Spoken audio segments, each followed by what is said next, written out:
नमस्कार मित्रांनो.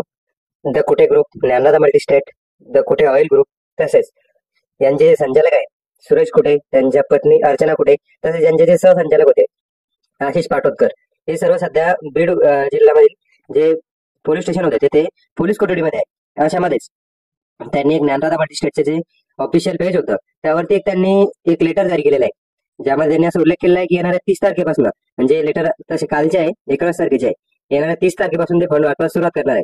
अशामध्ये त्यांची एक परत न्यूज समोर आली की नेमकं ते त्यांनी त्यांच्या ज्या गाड्या खरेदी केलेल्या होत्या त्या गाड्यांना त्यांनी जे पेमेंट अवेलेबल केलं होतं ते त्यांनी ज्ञानदादा मल्टीस्टेट मधनं ते पेमेंट त्यांना गाड्यांना पुरवलेलं होतं. अशामध्येच नेमकं त्यांनी ज्ञानदादामधील सर्व पैसा जो आहे तो कुठे ग्रुपमध्ये टाकला, तसेच काही स्वतःच्या वैयक्तिक खर्चासाठी वापरला. अशामध्येच त्यांना आता लोन मिळणार की नाही मिळणार, ते समोरचं लोन घेऊन जे ठेवीदार आहेत त्या ठेवीदारांची ठेवी परत करणार का, आणि ठेवी परत करणार आहेत तर नेमकं परत करणार आहे तर कधी करणार आहेत, आणि त्यांना 21 जून पर्यंत पोलीस कोठडी सुद्धा सोडण्यात आलेली आहे. हे आपण लेटर बघू शकता. ज्ञानदादांनी हे लेटर जारी केलेलं आहे, ज्यामध्ये त्यांनी 19/6/2024 म्हणजे कालच्या डेटला हे लेटर जारी केलेलं आहे. त्यांनी प्रति ज्ञानदादा मल्टीस्टेटचे खातेदार Dnyandada multistate cooperative society limited Beed, शाखा परळी, विषय दिनांक 30 जून 2024 पासून ज्ञानदादा मल्टीस्टेट कोऑपरेटिव्ह क्रेडिट सोसायटीच्या ठेवीदारांना ठेवी परतावा प्रक्रिया बँक आरटीजीएस द्वारा सुरू करत आहोत. असं लेटर आहे ते सध्या सोशल मीडियावरती व्हायरल होत आहे. अशामध्येच नेमकं यात कितपत सत्यता आहे, हे लेटर खरंच त्यांनी जारी केलेलं आहे का, आणि 30 जून पासून त्यांचे ठेवीदारांना जे ठेवीदार होते त्यांचे ठेवीदारांना परत मिळणार का ही पण फक्त डेटवर डेट, तारीखवर तारीखच असणार आहे.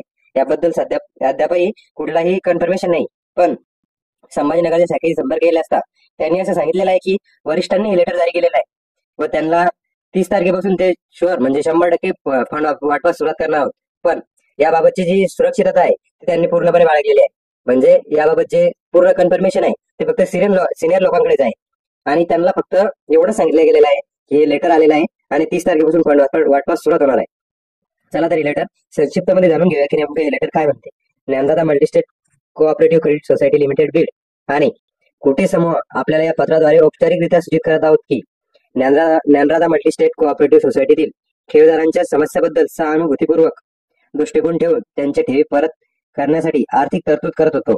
सर्व हितचिंतकांच्या आशीर्वादाने या अथक प्रयत्नांना यश आले असून दिनांक 30 जून 2024 पासून सर्व ठेवीदारांना ठेवी परत करण्याची प्रक्रिया बँक आरटीजीएस द्वारे सुरू करण्यासाठी ज्ञानदादा मल्टीस्टेट कोऑपरेटिव्ह सोसायटी आणि कुटे ग्रुप पूर्णपणे तयार आहे.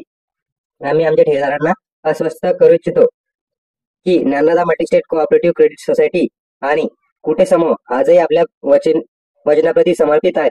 या आव्हानात्मक काळातील संकटावर मात करून चावून सुखालून बाहेर निघणाऱ्या आमचा दृढ निश्चय कायम आहे. आमच्या ठेवीदारांनी आमच्यावर ठेवलेला विश्वास आणि पुन्हा प्राप्त करण्यासाठी आणि आमची विश्वासार्हता कायम ठेवण्यासाठी आम्ही पूर्णपणे वचनबद्ध आहोत. ठेवी परतावा प्रक्रिया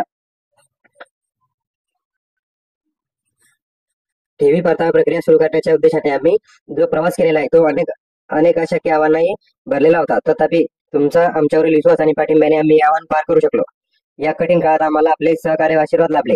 असेच आपले सहकार्य व आशीर्वाद यापुढेही राहील अशी आशा व्यक्त करतो. आपले मनपूर्वक आभार.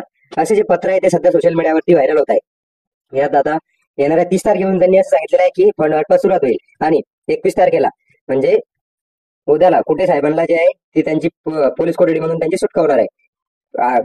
सुरेश कुटे साहेब तसेच आशिष पाटोदकर तसेच त्यांच्या पत्नी अर्चना कुटे हे तिघे सुद्धा सध्या पोलीस कोठडीमध्ये बीड येथे आहे.